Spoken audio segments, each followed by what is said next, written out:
E aí, pessoal, está no ar mais um LabPod, o podcast da Lab Pop Group. Hoje eu trago aqui um amigo de muito tempo, um craque da comunicação, do rádio, da assessoria de imprensa, da comunicação política, meu amigo Marco Aurélio Lisan. Mário Marques. Seja bem-vindo, Marco Aurélio Lisan. Primeiro, uma honra estar aqui, te rever e bem. Eu acho que na vida a gente precisa ter um negócio chamado gratidão. Ninguém é ninguém, ninguém consegue alguma coisa se não tiver uma ajuda, né? Mesmo se você nascer em berço de ouro, você precisa de uma ajuda, você precisa de alguém que veja se você tem algum talento, que te dê uma oportunidade. E eu, depois de quase 20 anos trabalhando na grande imprensa, fiz rádio, fiz TV, fiz jornal, pulei para o outro lado, que foi o lado da comunicação, de assessoria de imprensa, assessoria de comunicação, e você foi a primeira pessoa que me deu oportunidade. E eu sou muito grato a você. Eu costumo dizer que na minha vida, na minha carreira, se você falar assim, você fez alguma pós, fez um MBA? Fiz. Não na academia, eu fiz trabalhando. Eu acabava aprendendo sendo remunerado, né? Várias fases da minha carreira, eu entendi que as coisas foram acontecendo e eu adquiria conteúdo, adquiria valor agregado ao meu trabalho sendo remunerado. E se hoje eu tenho alguma possibilidade ou alguma competência, ou enfim, alguma habilidade para lidar nesse campo de assessoria de imprensa e de comunicação, eu devo ao Mário Marques, que foi a primeira pessoa que me deu essa oportunidade. E eu sou muito grato. Te agradeço, Lisan, pelas palavras, mas obviamente esse tipo de coisa só acontece quando a pessoa tem muito talento, né? Quando você é um craque da comunicação. Eu lembro, Lisan, que muito tempo antes de conhecer, eu ligava no rádio, na época a gente ainda, né, entrava no carro direto, ligava no rádio, e eu botava na rádio e ouvia, não, vamos ouvir agora o repórter Marco Aurélio Lisan, CBN, não é? Isso, vamos ouvir isso. O repórter Marco Aurélio Lisan. E, cara, eu acabei guardando o seu nome na época, e aí quando chamava Marco Aurélio Lisan, eu falei, pô, vem coisa boa aí, porque você era bom, quer dizer, você era bom não, você é bom, né? E tem gente, Marco, e aí a gente vai falar desse teu crossover do rádio para comunicação política, para assessoria de imprensa e tal. Tem gente que é tão bom no que faz que você pode botar em qualquer plataforma que vai bem. E eu acho que esse é o seu caso. Se eu botar você na TV, você vai bem. Se eu botar você para assessoria, você vai bem. Se você fizer rádio, você vai bem. Qualquer área de comunicação, você vai bem. Isso cara, não é qualquer um, né? Tem gente que fala assim, eu só faço rádio, não sou bom de escrever, né? Eu não gosto de tela, né? Tem isso, e você não, né? E é interessante porque, assim, rádio é uma cachaça. E eu tive a sorte de começar a carreira. Na verdade, eu comecei num jornalzinho que minha mãe arrumou um emprego eu queria que você contasse desde o começo. Desde o começo. Tipo assim, tu era moleque, você tinha algumas coisas. Então, eu costumo dizer o seguinte para os meus amigos. Eu queria ser um monte de coisa, tudo deu errado, eu virei jornalista. E foi exatamente isso. Só que o jornalismo me tornou uma pessoa... Desculpa dar o soco aqui, mas Só que o jornalismo me tornou uma pessoa melhor. Porque por meio do jornalismo eu fui estudar, eu fui ler, né? A partir do momento que eu assumi algum compromisso... Eu sempre fui muito assim...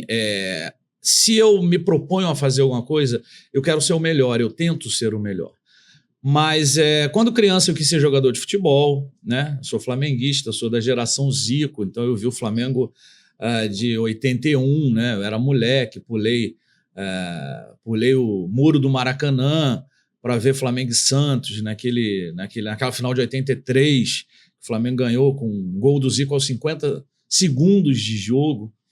Se não me engano, foi 3-0, né? E, enfim. Então, primeiro eu queria ser jogador de futebol. Aí minha mãe não deixou, eu sempre fui muito magrinho, muito esmirradinho, né? Cheguei a jogar federado pelo Clube Renascença. Não consigo nem enxergar você magrinho. Pois é, muito magrinho. Cheguei a jogar federado pelo Renascença, eu era até gato na época, porque como eu era muito magrinho, eu jogava na categoria de baixo, abaixo da minha, eu tinha 12 anos, eu jogava com os meninos de 10. Uhum. E nessa época quem fazia parte até do meu time era o Nélio, que jogou no Flamengo. Uhum. Depois, eu quis muito, na adolescência, ser ator. né, trabalhar com cultura e ser ator. E aí, quando chegou na época do vestibular e tal, não sei o que, aquela coisa, né, a gente é de uma geração que você tem que fazer faculdade, né? Você tem que fazer faculdade. Tem que, hoje em dia... hoje em dia, neguinho... Não tá nem aí. Tá nem aí. E aí minha mãe, você tem que ser... E anos depois eu descobri que a minha mãe queria ser jornalista, então ela queria que eu fosse jornalista. E você tem uma ligação muito forte com sua mãe, né? Marco, que o senhor acompanha. Só que a minha irmã já era jornalista, né? Glória Santos trabalhou também no Globo, trabalhou no Jornal do Brasil, uma repórter muito experiente. E a minha irmã já era, mais velha já era. Aí, quando chegou na hora... foi assim mesmo. Na hora do vestibular, eu peguei, cara... sabe quando você pega aquele manualzinho? Não tinha Enem, né? Era vestibular. Você pega aquele manualzinho e aí eu fui de administração à zoologia. Aí eu passava, não, sim, não. Eu falei, cara, não quero porra nenhuma. Aí, na época, era febre a comunicação social. É verdade. Os cursos mais... A palavra era comunicação social, aí tinha jornalismo e publicidade. E relações públicas. Relações públicas, RP. é isso mesmo. E os dois cursos mais procurados eram comunicação e medicina, na época. Aí eu lembro de eu mesmo falar assim, minha irmã já era jornalista, eu falei, eu sempre gostei muito de escrever, né, sou um dublê de poeta, gosto de escrever poesia. Vou fazer isso mesmo. Aí eu falei, eu vou fazer esse negócio. Aí comecei, no meio da faculdade... Mas tu passou pra onde? Eu passei pra Gama Filho. Eu também, na Piedade? Na Piedade. Porra, então. Porque eu perdi a prova Mas você era da UFRJ. Eu entrei em 88, só que eu tranquei matrícula. Eu entrei antes de você, 87, 2. Eu entrei em 88, só que eu tranquei matrícula. Então, aí é aquela história. Por que eu não te vi lá? Pois é. Eu entrei em 88, 2, aí eu tranquei e voltei em 91, eu acho, 91 ou 2. E aí me formei em 93. Engraçado. Você estudava de manhã ou de noite? De manhã, quando eu voltei. Quando eu entrei, era à noite. Fiz um período à noite. Foi por isso, eu estudava de noite. Enfim, e aí, no meio da faculdade, eu encontro Aí eu comecei a fazer... Na Gama tinha aquele núcleo de atividade artística, cultural, não sei se você lembra do NAAC. Não lembro. E aí, para ter bolsa, né? Minha mãe sempre muita dificuldade, eu perdi meu pai cedo. Então, para ganhar bolsa, eu participava desse núcleo cultural, fazendo teatro, que era uma coisa que eu gostava muito. Aí eu lembro que uma vez...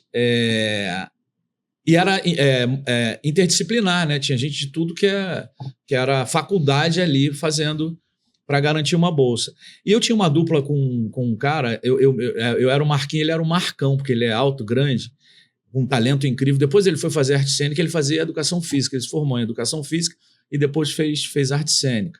Hoje trabalha com evento numa multinacional, mas ele chegou pertinho de estourar como ator.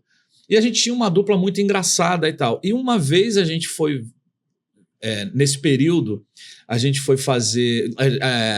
a gente foi num show na UERJ, um projeto Brahma, alguma coisa assim, que era Ângela Rorô, 1993, mais ou menos. Chegamos, vamos na UERJ, aquela coisa de universitário, vamos lá na UERJ, tem aqui concha acústica da UERJ. Aí o Antônio Pedro, que era aquele ator maravilhoso, né?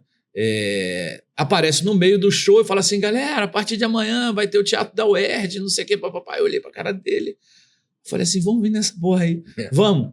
Aí fomos, resumindo, chegamos lá, aí todo mundo se apresenta, não sei o que, aí...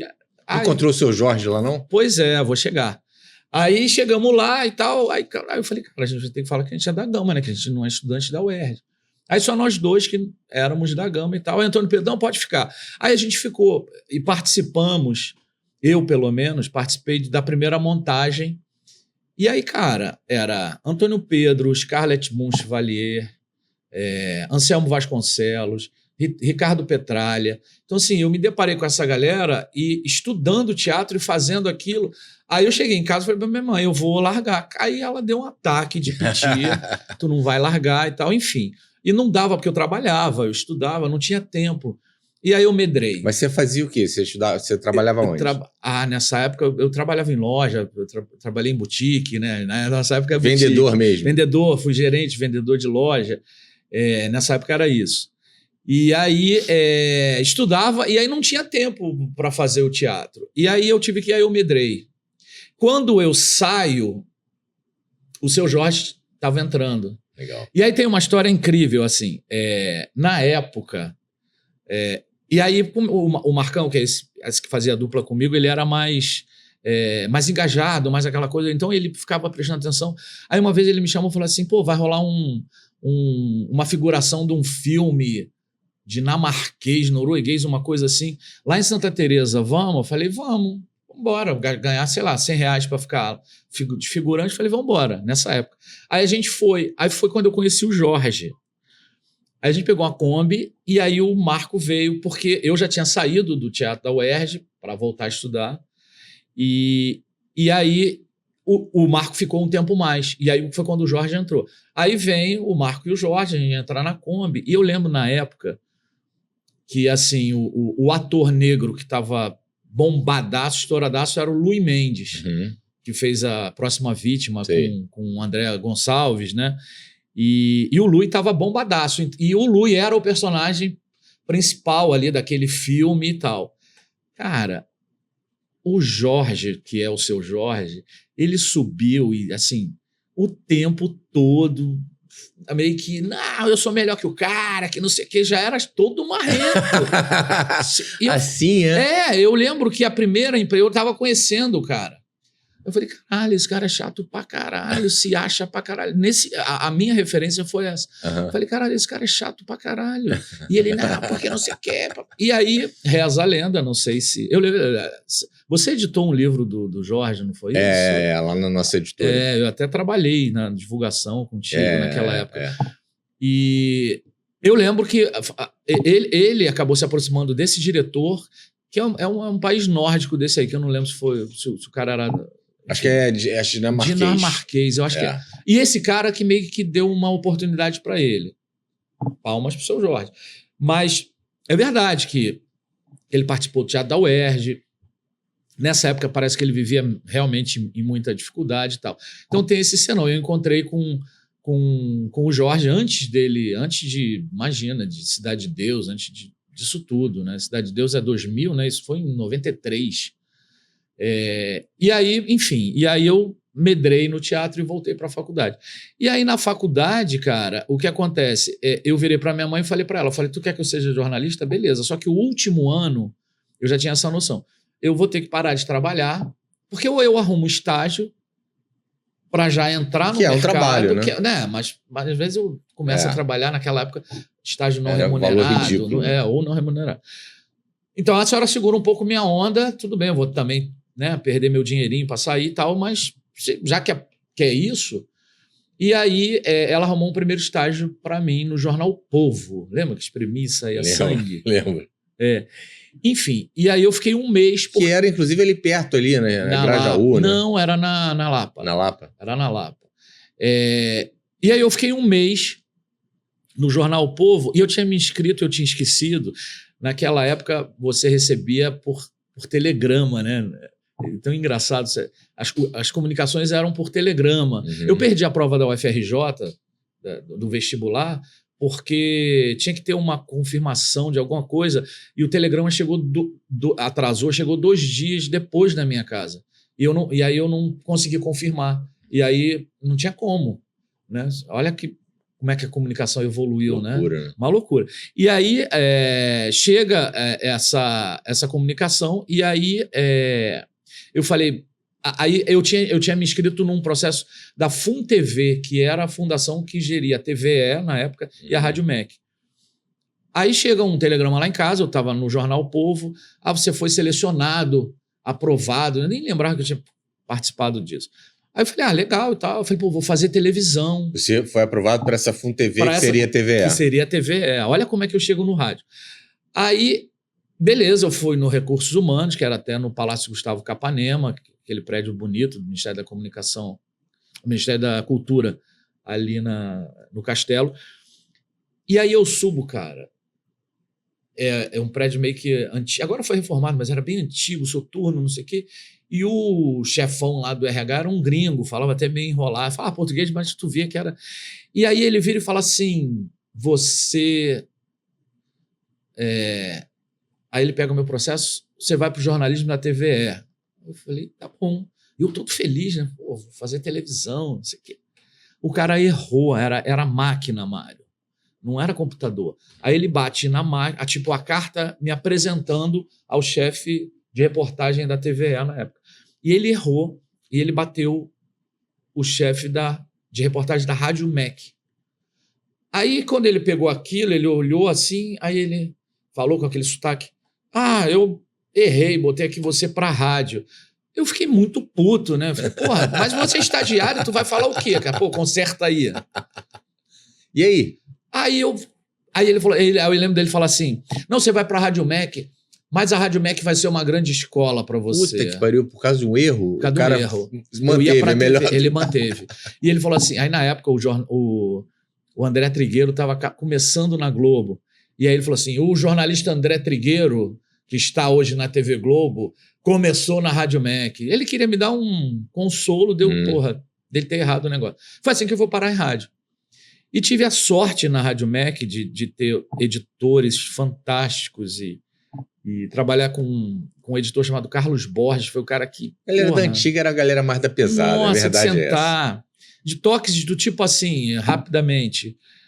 Lisan, está todo mundo olhando para um lado, se afasta um pouquinho. Deve ter alguma coisa bacana em volta, do outro lado. Sai um pouco da cena, tenta ver.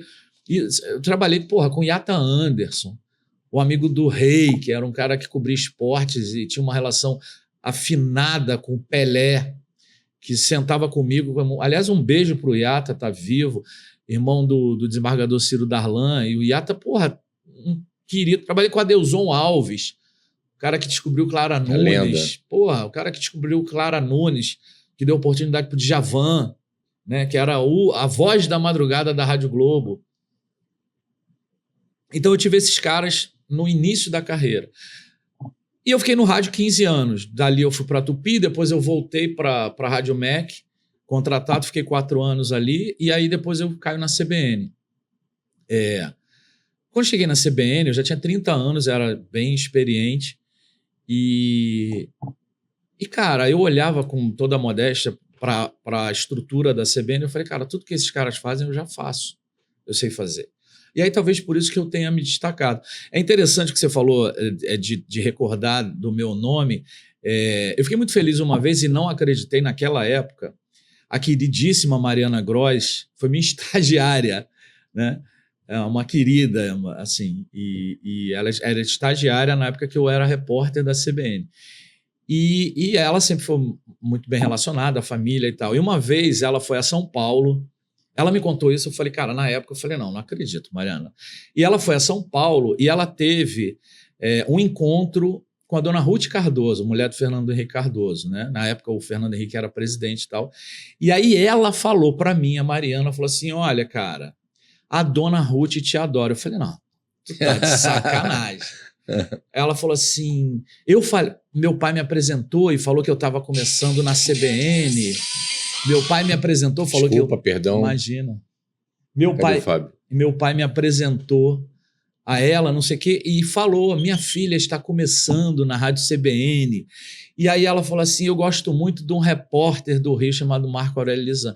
E aí eu ainda virei para a Mariana e falei, cara, eu acho que ela confundiu o meu nome, porque a CBN tinha um apresentador, um comunicador chamado Marco Aurélio, brilhante também. Eu falei, Mariana, ela deve estar falando do Marco Aurélio, que é o comunicador. A Mariana falou assim, não, ela falou de você, ela falou do Lisan, ela falou do teu nome. Eu fiquei tão, assim, contente com a resposta do meu trabalho, porque, assim, o apresentador aparece mais, né? O repórter em determinados momentos. Eu cheguei a apresentar programa na CBN, né? Tive muita felicidade de substituir o Sidney Rezende no CBN Rio várias vezes. E a resposta ao trabalho era muito legal nesse sentido. Então é aquilo que eu te falei. A CBN estava muito bombada naquela época. Estava bombadaça. Então, assim, recebi convite na época da CBN, enfim, abriu muito espaço para mim. E o rádio, você falou assim, na abertura você falou assim, você consegue fazer tudo. Cara, quem faz rádio faz tudo. Eu acho que, por exemplo, podcast nada mais é do que hoje uma volta ao rádio, né? Ao programa, tudo bem, tem imagem e tal. Hoje a tecnologia proporciona. Eu sou da época do rádio, cara, que você não sabia quem eram as pessoas, você não via as pessoas. E você tinha curiosidade de conhecer, sabe? Então, como é que você vê o rádio de antes das redes sociais e o rádio hoje? Qual é a diferença básica? Eu acho que não tem diferença, porque eu acho que rede social, até o que acontece, Mário? As pessoas, rede social, ok, você tem que estar na rede social, não tem como, o mundo está ali dentro. Mas o que é mais importante? Não adianta você estar por estar.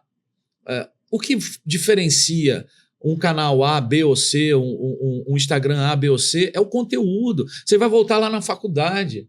Né? Se o cara vai me contratar para trabalhar a rede social dele, eu vou fazer as perguntinhas básicas do jornalismo. Você quer falar o quê?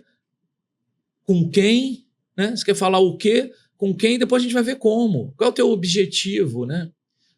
Então, assim, é o conteúdo. Hoje o rádio... Mas como é que você enxerga, assim, do ponto de vista de relevância para a captação dos acontecimentos? Assim, como é que você enxerga hoje? Eu acho que o sai da rádio, né? Eu acho Olha que o rádio, de fora. Eu acho que o rádio... Óbvio que o rádio está nas plataformas, né? Hoje, por exemplo, eu ouço o rádio pela Alexa. Então, o rádio perdeu? Não. Ele tem que estar. Né? Você dá um comando na Alexa e você ouve a rádio que você quiser ouvir. Eu acho que o rádio, sobretudo o rádio news, né? Você tem a CBN, você tem a Band News, você tem o Rádio Popular no Rio.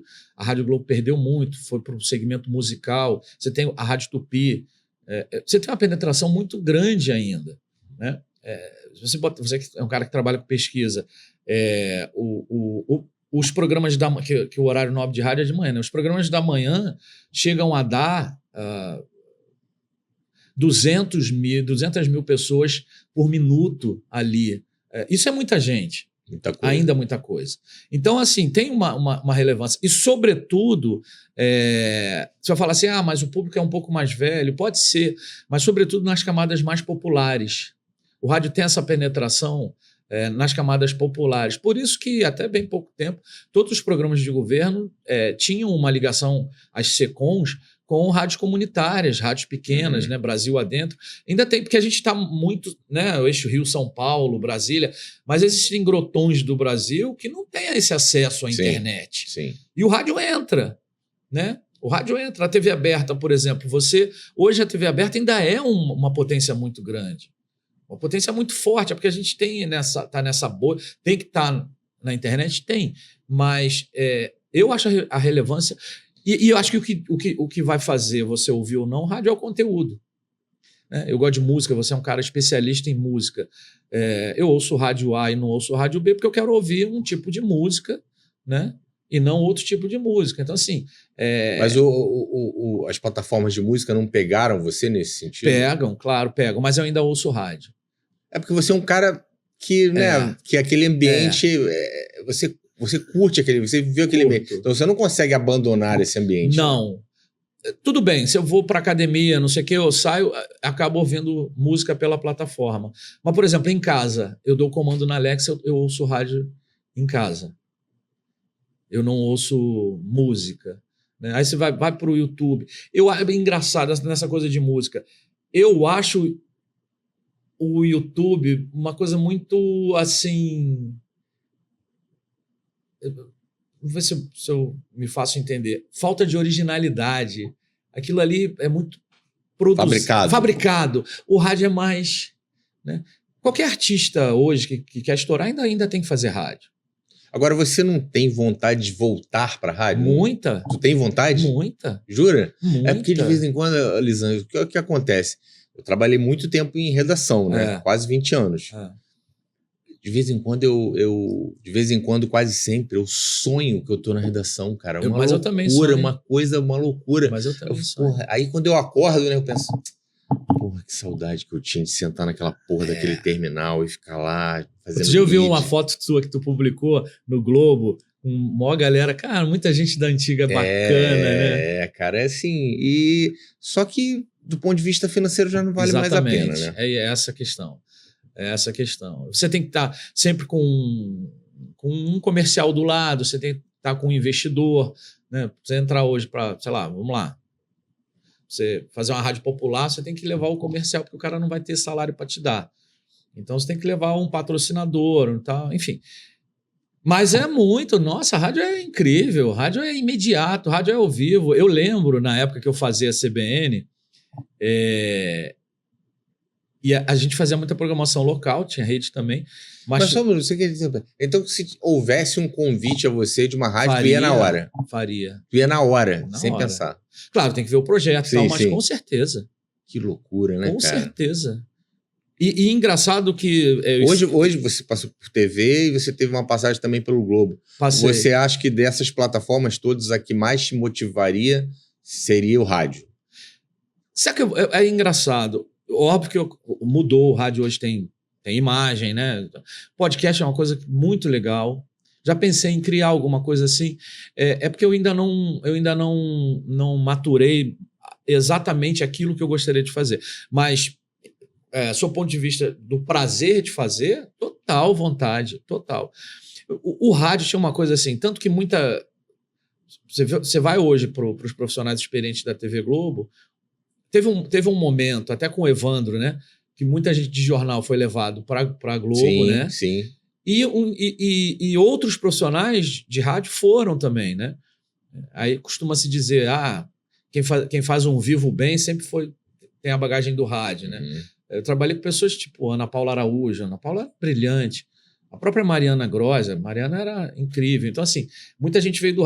vamos lá atrás, o Ari Peixoto, um repórter das antigas. Então, assim, na época eu cheguei a ser convidado, né? Outro dia eu encontrei até no Baixo Gávea com o Marcelo Moreira, na época, que foi o cara que me convidou, e eu contei um bastidor que eu não vou contar aqui.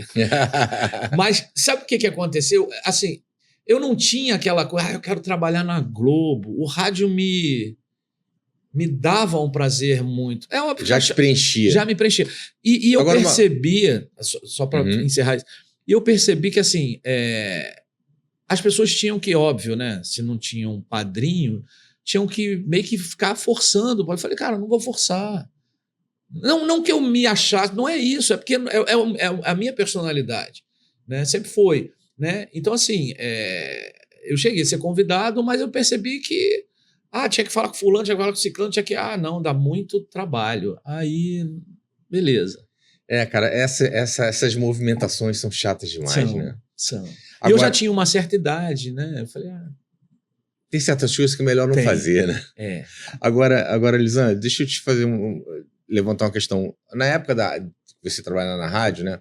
A gente tem aí, anos 90, né? Anos 80, 90. Eu entrei na Rádio MEC, né? Em 93, depois voltei... vamos lá, anos 90. E na CBN a partir de 98. Sim. Então, anos 90. A gente tinha a rádio e a rádio. Hoje a gente tem a rádio que se desdobra para o site, né? Para o texto, se desdobra para o vídeo, né? Porque tem a transmissão ao vivo. E se desdobra também para as redes sociais, né? Ou seja, a rádio também, de certa forma, tenta se reinventar usando outras plataformas, né? Precisa estar inserido. E hoje tem uma coisa muito bacana, né? Que são os cortes, né? Aquilo é muito legal, assim. Então, assim, hoje você não precisa tá naquele horário, ouvir aquele programa naquele horário, né? Na internet, você lá na paginazinha lá da rádio, você vai lá, clica e vê os cortes, né? A televisão faz mais isso, né? Mas a rádio tem isso. Agora, eu acho que a rádio tem uma coisa que depois a internet trouxe, mas que eu acho que é o que é mais bacana, a televisão ainda não tem muito, pelo menos a televisão brasileira, que é o ao vivo, cara. A rádio é ao vivo, entendeu? Tudo é ao vivo. Na hora. É tudo na hora, entendeu? E eu tô falando de entretenimento, eu nem falando de jornalismo, não. É tudo na hora. Né? Você pega a televisão, você pega as TVs abertas, é tudo programa gravado. Né? O jornalismo, evidentemente, é ao vivo, mas é tudo programa gravado, um ou outro.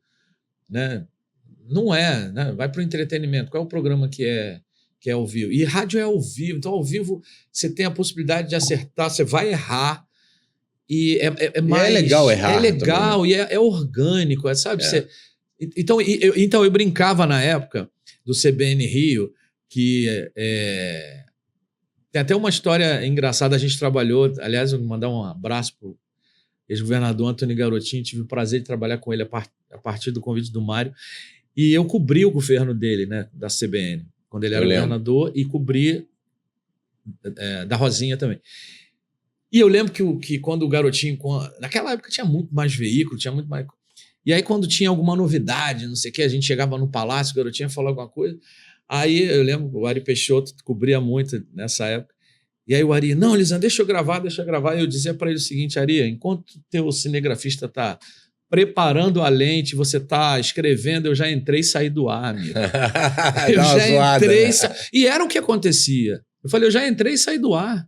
Enquanto tu tá armando ao menos aí, 2 ou 3 vezes, né? 2 ou 3 vezes eu entrava. Agora Lisan, o Boechat foi uma grande perda, assim, pro rádio, né? Pra comunicação de uma forma geral, mas pro rádio foi uma grande perda, né? E o Boechat tinha uma coisa interessantíssima, que o Boechat era de jornal, né? Sim. Era um cara de jornal. Trabalhei com ele no Globo.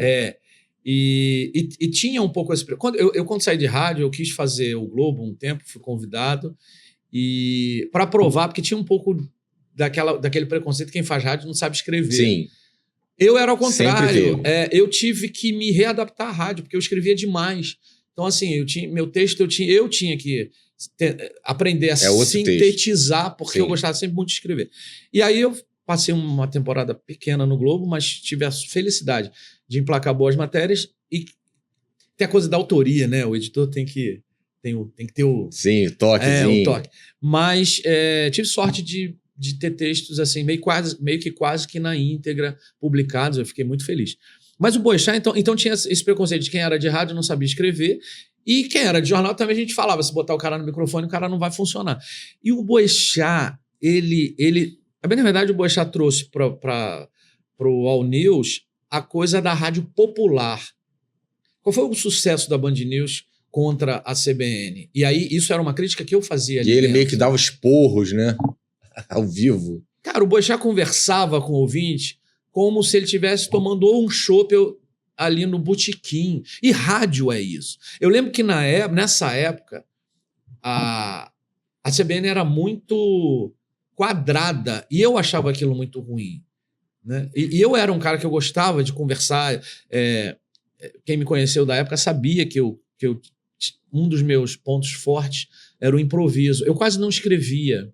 Eu tenho muita dificuldade com o nome. Então eu chegava no lugar para apurar alguma coisa, o nome das pessoas eu escrevia, para lembrar. Mas eu tinha já porque a coisa do mestre. Yata Anderson, lá atrás, na Rádio MEC, eu estava estagiário, e ele na época trabalhava na Rádio... Instruiu como montar o esqueleto. Ele trabalhava na TV Manchete e trabalhava na Rádio Globo. Ele virou, eu nunca mais me esqueci. Ele virou para mim e falou assim, Lisan, sabe quando tu vai ser repórter de rádio? Aí eu falei, não. Ele falou assim, quando tiver um microfone na tua frente e você não tiver papel nenhum e você tem que entrar no ar, vai. Na época, Mário, eu suei, eu falei, cara, eu não vou ser repórter de rádio. Não vou ser repórter. Ele falou, quando tiver o microfone na tua frente, se você não tiver papel nenhum, vai, aí tu vai ser repórter. Só que aquilo que eu te falei, quando eu me proponho a fazer alguma coisa, pelo menos eu vou tentar. Então aquilo ficou muitos anos na minha cabeça. E eu falei, vou tentar. E eu consegui chegar a esse esqueleto de roteiro, de narração. E de ter segurança completa na hora de entrar no ar, né? Mário, eu esqueci uma vez o nome de uma pessoa, que foi no programa do Haroldo de Andrade, era um canhão na Rádio Globo. E aí eu pedi desculpa no ar, que eu não tinha escrito, e era um incidente no metrô, e o maquinista tinha ficado ferido, e eu tinha escrito, o nome do cara era Paulo, eu não lembrava do sobrenome do cara. Foi a única vez que eu falei, Haroldo, identificado como Paulo, mas eu não peguei ainda o sobrenome, não sei o quê. Eu saí do ar, fiquei puto comigo, mas assim, tanto que eu lembro.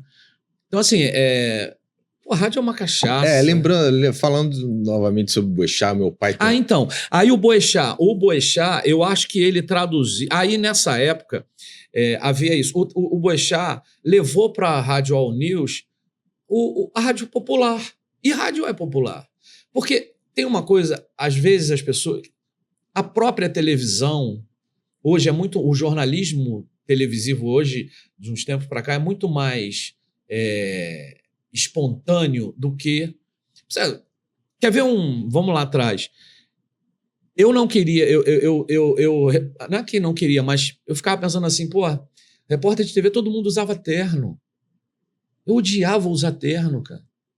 Falei, pô, não quero usar terno. Eu ia em rádio, eu trabalhava, às vezes, como eu fazia desde o bueiro da rua até o presidente da República, eu ia mais ou menos arrumadinho, mas às vezes eu ia esculhambado trabalhar.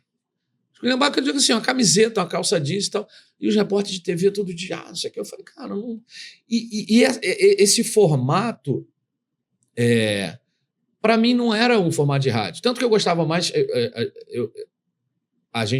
Eu entrava na CBN e na Rádio Globo. Eu gostava muito mais de entrar na Rádio Globo, no ar. Que era mais popular, né? Era completamente popular. Eu lembro, Mário, o Boechat, eu acho que o sucesso, além do conteúdo, né, que era um cara extremamente capacitado, né, carismático. Você podia, total, você podia ter lá as resistências com determinados posicionamentos políticos dele, é do jogo, tudo bem, mas era extremamente capacitado, sagaz. Muito preparado. Muito preparado. Mas deixa eu te lembrar uma história que meu pai me contou. Meu pai era presidente da Câmara de Vereadores de Nova Iguaçu e fez um convite ao Boechat para dar uma palestra lá na Câmara. Meu pai sempre ligado... O Boechat já estava no rádio. Aí você me pegou, não sei. Aí convidou o Boechat e tal, não sei o quê. E falou, pô, se você quiser eu mando o motorista te pegar. E não, fica tranquilo, já peguei o endereço aqui, já sei onde é e tal. Beleza. Aí meu pai ficou esperando lá o Boechat chegou na hora certinha. E aí meu pai perguntou, vem cá, seu motorista parou o carro onde? Não, vim de trem. Sensacional. Genial, cara. O cara pegou de terno, se meteu no trem, quando saiu da estação, como a Câmara era na frente da estação, ele falou, porra, melhor pegar um trem. Entrou no trem e veio, entendeu, cara? Sensacional. Então, tipo, coisas que o estrelismo de hoje, né? Sabe o que você está dizendo? Espaço. Que aí eu acho que vai para a rede social, vai para hoje o mundo moderno da comunicação. Isso que você falou, o Boechat trazia verdade naquilo que ele... Sim. Não adianta, você não vai estourar no YouTube, você não vai estourar no Instagram, você não vai bombar, se não for a tua verdade. Sim. Agora, o herdeiro do Boechat, o Rodolfo Schneider, na minha opinião, ele é um craque. Eu gosto muito do Rodolfo. Muito jovem, né? Muito jovem, eu gosto muito. E assim, aprendeu muito, né? Exato, você olha pra ele, você consegue enxergar o Boechat ali. Aprendeu ele muito. Tem a pegada, ele é incisivo, né? Ele é crítico também, cítrico talvez, né? E eu lembro que a Band News veio para melhorar o radiojornalismo. Com todo respeito à CBN, que foi a rádio que me projetou e tal, mas me incomodava. Você tem uma ideia, não vou contar muita coisa aqui não, para não... Dava a ideia de ser um pouco engessado. Você tem uma ideia, eu apresentando o CBN Rio, uma vez, eu levei uma bronca porque eu elogiei o repórter de esporte que tinha dado um furo. Furo na linguagem jornalística quer ser uma informação em primeira mão, uma informação boa, quente. Porque, em geral, o que acontece? CBN Rio de manhã, o que os caras faziam? Natural, né? Pegava o jornal, o que está no jornal, você vai lá ali e tal. Não tinha muito tempo de se apurar com fonte. Sim. E era uma matéria, alguma coisa relacionada até ao Ronaldo Fenômeno. E o repórter, eu estava apresentando o programa, e o repórter chegou com uma coisa que não estava no jornal, pô. Ele apurou, é uma coisa bacana. Aí eu lembro disso, tipo, eu falei, pô, parabéns, não sei o quê. Eu fui advertido, cara. Que loucura. Era uma loucura. Então, assim, aquilo era muito... Então, a Band News chegou de uma maneira radical no sentido de... Eu lembro, Mário, eu tive uma experiência no início dos anos 2000. Eu fiquei indo ao Chile durante 5 anos. A televisão chilena, 2000, 2001, já era uma televisão... Primeiro que os programas já eram totalmente ao vivo, entretenimento. Que é essa coisa que... O que tem ao vivo hoje? Amanhã é ao vivo, né? O programa da Globo de manhã é tudo ao vivo. Mas isso é recente. Nem o Xuxa, na época da Xuxa, era ao vivo. Xuxa era gravado. Naquela época, a TV chilena já... Havia as chamadas do telejornalismo, a entrada, né? Avisando o que vai acontecer. Sabe? Aquela coisa popular, sabe? Enquanto na televisão brasileira ainda era aquela coisa séria e tal. E a CBN tinha a predisposição de copiar esse. E aí eu falei, cara, por quê? E se o brasileiro, que na América do Sul, na América Latina, é tido como, né, o mais espontâneo, não sei o quê, eu falei, cara, os chilenos estão dando aula aqui. Estou falando de 2000. Eu fiquei encantado. Cheguei a trabalhar para uma rádio chilena em 2002, como correspondente aqui da campanha política, Rádio Chile Solo Notícias. E tu falava em espanhol, porque eu sou autodidata. E foi interessante porque, com a visibilidade no Chile, cara, aí eles passavam o meu... Aí eu era meio que, acho que o único correspondente. Foi a eleição que o Lula ganhou, a primeira eleição do Lula, em 2002. E o ano todo eu cobri para a Rádio Chile Notícias. E aí eles passavam o meu telefone, cara. Aí tinha neguinho da Argentina que me ligava, sabe? Assim, você pode passar o boletim para mim? Porque eu peguei lá com a Rádio Chile. Aí eu passava, foi uma experiência incrível. E o que eu achava legal era isso, porque eu tinha que falar em espanhol. Agora, deixa eu te levantar uma questão. Você acha que, na nossa época, né, jornalismo mais das antigas, tinha mais imparcialidade do que hoje? Eu não sei se tinha mais imparcialidade. Eu acho que tinha mais apuração. Mas você não acha que hoje o jornalismo e a opinião estão se cruzando muito mais numa frente que meio que enfraquece a apuração? Né? No sentido de que talvez a opinião hoje tenha mais peso do que o jornalismo quando eles se juntam? Eu concordo. Eu acho que tem menos jornalismo e tem mais opinião. E independentemente de cores políticas, o que a gente viu nos últimos, 10 anos, que foi da Lava Jato para cá, 2014 e tal. Narrativas que foram construídas e não havia o contraditório na grande imprensa. É aquela história que o meu editor falava lá atrás. Se está todo mundo olhando para cá, tenta olhar um pouquinho para cá. Então, isso por N fatores, N motivos. Porque assim, o que acontece, Lisan? Lá no começo dos anos 2000, se dizia assim, o futuro do jornalismo, do jornal, né? Porque o jornal começava ali a sentir um pouco da crise, né, diante da internet. Então, o futuro do jornalismo de papel é investir mais no jornalismo de opinião. Isso. Tinha isso, né? As pessoas, não, o jornal vai ficar cada vez mais opinativo. Isso. Né? Só que é o seguinte, surgiram as redes sociais e as redes sociais viraram o quê? Um balão de opiniões. E o jornal acabou se perdendo nesse processo, né? Começou a ficar mais opinativo, mas as pessoas não querem mais ouvir as opiniões do jornal. As pessoas querem ouvir as opiniões das redes sociais. E aí eu acho que, nesse sentido, o jornalismo, a apuração, a investigação, o furo, acabou se perdendo. Eu concordo com você. Mas eu acho que o jornal, né, dito jornal impresso, que hoje eu leio aqui, né? Eu ainda leio o jornal e leio aqui, não tenho mais o papel. Eu acho que ele precisa ser mais analítico, porque até com o fenômeno das redes sociais, todo mundo reporta tudo, né? Hoje, o que acontece? Você pega os grandes influencers... Às vezes os caras vão lá e dão a notícia antes do jornal.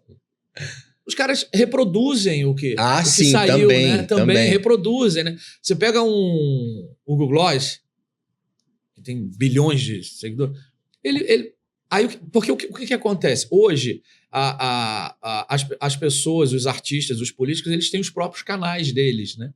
Então, assim, hoje você faz um pronunciamento, você faz um post, os caras vão lá e pegam e reproduzem, né? Sei lá, o governador A, o prefeito B, o próprio presidente, aqui, aí você vai lá e reproduz. O que eu sinto falta, e aí eu estou falando de jornalismo, é você olhar aquilo, não só reproduzir. Tem matéria, tem pauta, porque ali é um posicionamento oficial. Você está entendendo? Isso eu sinto falta. Porque hoje o jornalismo meio que reproduz aquilo que é postado... Tem muitos portais assim, né? Inclusive o próprio Antagonista é um pouco assim. Né? Todos, entendeu? Mas cadê a visão analítica verdadeira? Né? Porque o que acontece é o seguinte, a gente vive essa maluquice do clique, né? O que dá dinheiro. Então você reproduz, você quer audiência. E a audiência... É fofoca. basicamente. Agora, deixa eu contar uma história rápida para você. Eu acompanhei em loco a implantação do Globo Online. Você estava lá, né? Tava lá, a implantação do Globo Online, porque o JB tinha acabado de sair online e o Globo desesperadamente querendo sair com o Globo Online. O Globo foi e estreou online. E aí, cara, o que eu assisti lá em loco? Porque isso aí cabe até num livro, essa história. Pensaram assim, as cabeças, né, pensantes do jornal. Pensaram assim, cara, a gente precisa melhorar o texto do online. Vamos botar a galera nossa mais experiente no online para garantir experiência no online, a gente ter bons textos no online. Beleza, beleza. Aí pegaram os caras os melhores textos lá, começaram a atacar os caras no Globo Online, tirar do jornal e botar como fixo no online. E aí, cara, quando sentiram que a internet estava ficando muito forte, o que eles fizeram? Pô, cara, vamos rejuvenescer o texto do jornal, vamos botar a molecada. E começou a entrar um monte de molecada de internet no jornal impresso. Quer dizer, fizeram um movimento totalmente contrário. O jornal impresso começou a ficar cada vez pior, né? E o online ficou velho, entendeu? Olha que loucura. Quer dizer, queriam tornar o online com um texto mais bacana. E o online ficou velho diante do JB. E quiseram tornar o jornal impresso mais jovem e tornaram ele totalmente maluco. Porque hoje, com o ChatGPT, isso é uma próxima conversa que eu quero ter com você, com o chat... Opa, quase que eu caio aqui. E o ChatGPT, hoje você não consegue medir mais se o XYZ escreve bem ou mal, porque o cara pega o texto lá e taca lá. Só que naquela época você fala assim, cara, aquele cara é horroroso, ele tem muito erro de português, eu tenho que ficar revisando a porra toda dele. Vou citar nome. Eu tinha uns 10 assim que eram, cara, quase analfabetos. Né? Tinha uma puta de uma apuração, mas não sabiam escrever. Então você tinha que ficar lá reescrevendo o cara deve ficar puto contigo. Porra, Mário Marques mexeu no meu texto, tá tudo errado, porra. Né? E hoje em dia você não tem mais isso. Como é que você vê isso? Porque hoje a régua, né, pro texto é uma régua igual, né? Pasteurizado.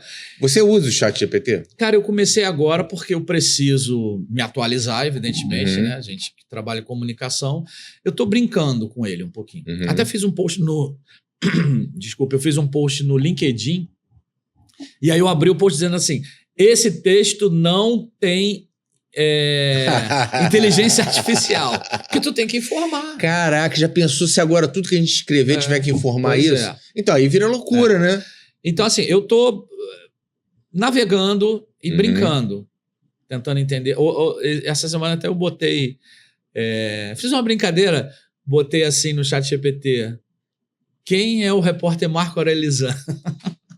Aí para ver o que ele falava. Só que o que ele fez? Ele fez buscas justamente dessas plataformas. Ele respondeu com base no meu LinkedIn, ele respondeu com base numa entrevista, uma vez que eu dei para o Extra, ele respondeu com base em algumas rastreamentos da CBN. Então, assim, ele fez essa busca, entendeu? Mas isso... Eu acho o seguinte, o ChatGPT, eu acho que toda ferramenta tecnológica ela tem que servir para ajudar o trabalho do profissional. Vai desempregar. Eu vou chegar nessa qualidade que você acabou de falar. Você citou aí essa reformulação do Globo Online. Você vai usar o ChatGPT, se não tiver uma revisão, o produto vai ser uma porcaria. Você precisa saber como usar para que a inteligência artificial te traga um benefício para o teu conteúdo, que eu volto a essa questão que eu acho que se perde um pouco, e por isso o sucesso ou não de políticos, de artistas, de seja lá o que for, porque qual é o conteúdo, cara?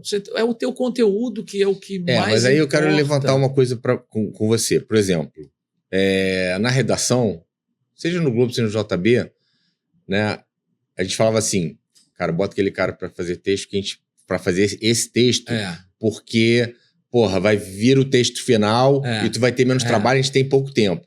Pô, cara, não bota esse cara, pelo amor de Deus, não bota esse cara, não bota esse cara, chama Joaquim. Só que agora não tem mais isso, Lisa, não tem mais isso. Tu vai botar qualquer um para fazer, né? Pode ter talvez um problema de apuração, mas, cara, o texto vai vir correto, vai vir o texto final. Então acabou a meritocracia no jornalismo e acabou, assim, os textos mais bacanas vão ficar ali na média dos textos mais medíocres. Infelizmente é isso, cara. Nesse sentido, aí é uma opinião minha, eu queria ouvir a sua opinião, eu não consigo mais enxergar futuro no jornalismo impresso diante desse cenário, sabe? Porque vai ficar tudo igual, né? Você não sente mais aquela vontade de apurar. Já nos anos 2000, os jornalistas já mandavam entrevistas por e-mail. Responde essas perguntas aqui, né? Hoje em dia, os jornalistas mandam pelo WhatsApp. Toma aqui as perguntas da nossa entrevista. Não tem mais conversa.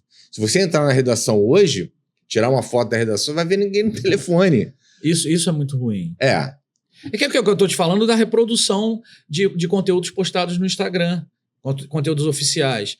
Isso é repostado sem questionamento. Sim. Né? É óbvio, o jornalismo é um negócio, né? Então, são grandes empresas que têm lá seus objetivos monetários também, né? Sim. Né? Apoiam A, B, né? O próprio Grupo Globo admitiu que apoiou, na época, o golpe militar, né? Enfim. Então, tem o seu viés. Agora, o que eu sinto como jornalismo, pode ter o viés e tal, mas o que eu acho que é bom dessa proliferação de rede social? Hoje você não consegue esconder muito, né? Tá todo mundo aí, tem o seu veículo e tal, então assim, uma matéria e tal, se ela contar alguma mentira, ela pode ser desmascarada rapidamente, porque, né, os outros vieses vão aparecer de alguma maneira na rede social. Mas essa pasteurização é ruim, mas eu acho que o futuro do jornal como jornal, ele tem que ser mais analítico. Mas analítico, beleza, assume, né? Por exemplo, o Estado de São Paulo é um jornal que assume que é de direita. Então, assim, a pessoa que está consumindo aquilo sabe que vai ler artigos mais de direita, né? E eu acho que pelo menos, tentando responder a sua pergunta, existem determinados articulistas que eu gosto muito, que uns são de direita, outros são meio moderados e outros são mais de esquerda. O texto deles, eu prefiro acreditar que ainda é um texto sem essa influência da inteligência artificial. Talvez algum dado você busque ali e tal, mas a construção, a ideia, existem... Mas fica a dúvida, né? Fica agora dúvida. Vai ficar dúvida, né? Agora, que mensagem, Lisão, você é um jornalista completo. Você é um cara que passou por rádio, TV e jornal. E você fez tudo bem. Então, assim, como é que você... Gostou? Gostei. Depois a gente paga o show. Pix. Agora é Pix. É Pix.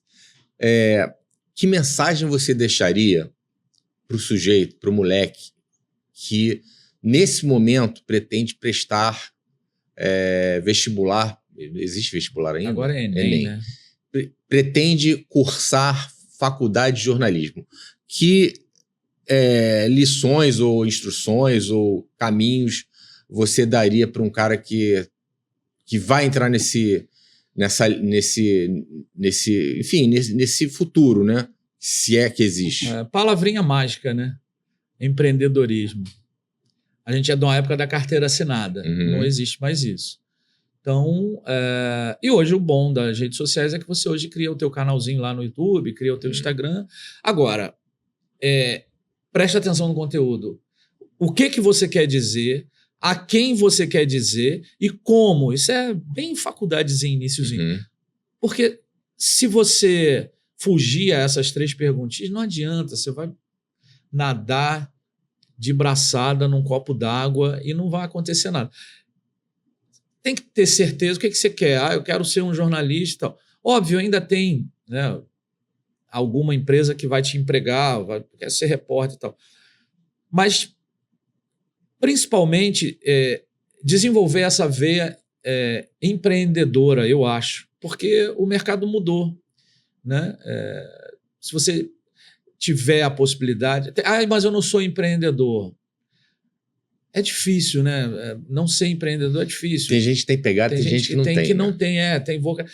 Pois é uma situação difícil. Existem ainda empregos formais, né? Existem ainda empresas de comunicação, poucas, mas você tem ainda uma Globo, você tem uma Record, você tem os jornais acontecendo, que, óbvio, né? Com a inteligência artificial vai também impactar nessa questão de recursos humanos, né? Mas tente ser o melhor, porque é aquela história, a inteligência artificial ela precisa de um humano por trás para ela ser bem executada, né? Então, os grandes estrategistas como você, que trabalha com marketing político, não adianta você dar comando na inteligência artificial se você não sentou com o teu cliente e não entendeu o que ele precisa, o que ele quer, onde ele está, para onde ele quer ir e qual é a maneira mais acertada estrategicamente para levar ele daqui para cá. Isso é o ser humano, não é inteligência artificial. É a partir do convívio teu com o ser humano. Então, eu acho que principalmente o jovem que quer trabalhar na área de comunicação primeiro ter um norte, né? O que eu quero? Tentar descobrir o que eu quero, qual é a área que eu quero trabalhar. E saber onde está, para onde quer ir e como. Eu acho que por aí. Agora, a gente está chegando ao fim da conversa, Marco. E aí você falou de empreendedorismo. Como você vê seus próximos passos? Seus próximos passos estão muito mais próximos do empreendedorismo ou muito mais próximos de você firmar a sua carreira numa dessas plataformas? Eu queria voltar a fazer rádio. É isso? Não, assim, eu queria voltar pro... Eu acho que tem uma coisa de... Todo mundo tem opinião sobre tudo. Vamos comprar uma rádio. Pois é. Todo mundo tem opinião sobre tudo. Eu acho que tem uma coisa... E tem uma coisa de... Um assunto que me fascina. Hoje, cada um tem aí a sua rede social e conta a sua historinha, né? Sua história. Eu acho que existem histórias que estão aí, à torta e à direita, que a gente poderia contar melhor, né? História de brasileiros mesmo, né?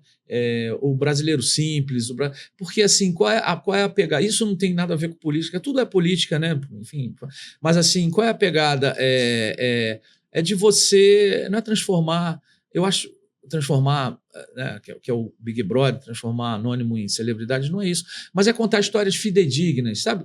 Tantas histórias aí de brasileiros, de pessoas que estão na luta, que estão empreendendo, que estão isso, aquilo. Então, assim, eu acho que teria que ter espaço qualificado para, sem essa coisa de, porque governo hábil, você não... O brasileiro mesmo, médio, o cara que está aí na luta, está no corre, como eles chamam, essas histórias eu acho que elas são ainda bastante interessantes, eu acho. Mas então, a minha carreira é isso, eu acho que eu gosto muito de política, né? Eu acho que eu demorei a entrar nesse campo político, eu fui repórter policial há muito tempo, né? Então, essa coisa da violência, que hoje o tema principal, né, segurança pública, desde o final dos 90, eu já trabalhava com isso e tal, e queria muito trabalhar com política, mesmo cobrindo, mas tive poucas oportunidades, porque eu era meio que um coringa, então eu fazia tudo e não chegava a ser selecionado para fazer só política. Eu gosto muito de política. E eu acho que é essa construção, eu acho que é uma boa ideia, uma boa plataforma, você conseguir... porque a política ela só vale a pena se você conseguir mudar a vida das pessoas, eu acho. Né? E aí, independentemente de correntes políticas, né, você vê, desde a redemocratização, aí você vê importantíssima a marca do Fernando Henrique. Fernando Henrique conseguiu conter a inflação, a gente vivia uma situação enlouquecida, e ali houve também a lei de responsabilidade fiscal, ali houve essa marca, esse marco, né? Ele instituiu o Bolsa Escola, que depois foi aprimorado pelo governo do PT, em Bolsa Família, né? Que são políticas que, de alguma maneira, mexem com a vida das pessoas, né? As pessoas têm muito dinheiro, não dependem muito do Estado, né? Estado governamental, né? Você tem um plano de saúde, eu tenho um plano de saúde, suas filhas estudam em escola particular, mas as pessoas que necessitam mais, né? A saúde, a educação. Então, se você proporciona, de alguma maneira, uma qualidade melhor, porque o Brasil melhor para todo mundo, o Brasil mais justo é um Brasil melhor para todo mundo. Sim. A gente tem essa coisa, né? Então, eu acho que a política tem essa possibilidade, né? Eu gosto. Então, assim, me interessa sempre participar de bons projetos nesse sentido. Se você puder ajudar a comunicação. Não adianta você... um dos expoentes novos, né, assim, nessa coisa da comunicação, né, que até exportou funcionário, é o prefeito de Recife, né, o João Campos. Parece que exportou lá para a Secom 2 profissionais, lá para o Sidônio e tal. E óbvio que eu acompanho o que ele faz nas redes sociais. E ele deu uma entrevista recentemente, por isso que eu acho importante o profissional ter essa coisa. O jornal não vai acabar nesse sentido, né, para quem trabalha, né, a gente trabalha. Eu leio, gosto e preciso ler jornal. E aí o Globo fez uma matéria grande, alguns domingos atrás, com o João Campos, e o João disse uma coisa que é o óbvio, mas às vezes as pessoas precisam... você é um fenômeno no Instagram, no TikTok, isso aqui. Ele falou assim, mas nada disso seria possível se não tivesse entrega. Então, às vezes, a discussão, rede social, calma, baixa a bola. Não adianta você ser Sem entretenimento, tudo bem, vai lá. Ninguém gosta de rir. TikTok eu entro quando eu quero rir. Quero rir, brincar, tem um bando de palhaço e tal, que é bacana. Agora, se tu não tiver entrega, bicho... Ele falou, eu tenho que ter entrega. Então, assim... Entrega é conteúdo. É conteúdo, exatamente. Entrega é conteúdo, não adianta. E aí, tal história, não adianta você dizer que você vai lá no bairro, você inaugurou isso aqui, e beleza, vai ter 1 milhão de curtida, e caramba, a mão depois o cara do bairro tá vendo que a obra foi toda mal feita, o negócio é tudo... Então, assim... tem que se prezar por isso, né? Isso me encanta, né? Cara, tem que saber comunicar, não adianta. A gente que trabalha com comunicação também não adianta você fazer, né, qualquer coisa, uma marca, né?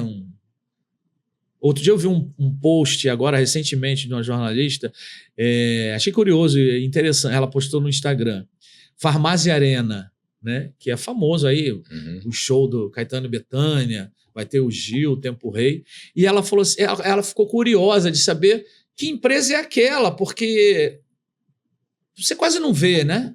Como é que você põe um dinheiro numa marca, né? Um naming rights, e aí o que aquilo faz? E aí ela foi pesquisar, parece que é uma empresa de suplemento, de não sei o quê, mas que é super low profile, não aparece e tal. Aí você vê, né? Perdendo uma oportunidade, não sei, né? Não sei quem são os acionistas. Não sabe também qual é a estratégia, não sabe, né? qual é a estratégia. Mas você vê, não adianta. A Farmácia Arena, quem não mora naquela região, o que eu ouço é o seguinte, pô, é longe pra caramba. É lá na Farmácia Arena, é longe. Então, assim, não sabe qual é a estratégia, mas é isso. De repente, pode estar se perdendo uma grande oportunidade, Sim. Porque é um lugar incrível, né? Eu acho que é isso. É isso, Lisan. Obrigado, Estou feliz que muito. você veio aqui para essa conversa. A gente poderia ficar aí 5 horas falando sobre comunicação, sobre jornalismo. Mas, assim, vamos armar para ter novas oportunidades para a gente conversar. E eu espero te ver no rádio novamente. Eu, particularmente, não queria que você voltasse para o rádio, porque eu tenho muita coisa para você aí esse ano que vem. Ótimo. Mas te ver no rádio, para mim, vai ser um prazer novamente te ouvir no rádio. Maravilha. Legal. Muito Obrigado, bom te Mário. rever. Muito bom. Muito bom te rever. É isso, gente. Chegamos ao fim aí de mais um LabPod com o meu amigo Marco Aurélio Lisan, um cara multiplataforma de comunicação. É rádio, TV, jornal, rede social. Ele é o cara. É isso. Abração. Até a próxima.